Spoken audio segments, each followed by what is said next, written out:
Kinasuhan ng Office of the Ombudsman si dating OWA Administrator Arnel Ignacio ng usurpation of official functions kaugnay ng kontrobersyal na 1.4 billion pesos na pagbili ng lupa ng ahensya.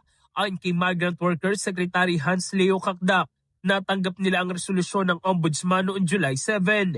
Nilagdaan umano ni Ignacio ang kontrata sa bentahan ng lupa, deed of absolute sale at paglalabas ng pondo kahit wala umanong pahintulot ng OWA Board of Trustees. Sinabi ni Kakdak na ang kasong usurpation of official functions ay may katumbas na parusang 6 na buwan hanggang 4 na taong pagkakakulong depende sa magiging desisyon ng korte. Samantala, ibinasura naman ng Ombudsman ang mga reklamong graft, malversation at plunder laban kay Ignacio at iba pang respondents. Dahil dito, sinabi ni Kakdak na maghahain ng DMW ng motion for reconsideration upang hilingin sa Ombudsman na muling suriin ang ilang ebidensya at detalye na ayon sa kanila ay hindi natalakay sa resolusyon.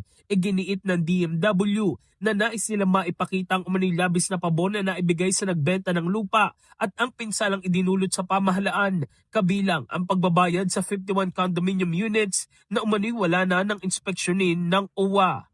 In the heart of changing lives, ako si Brigada Jigo Custodio ng 105.1 Brigada News of Manila, the Music and News Authority.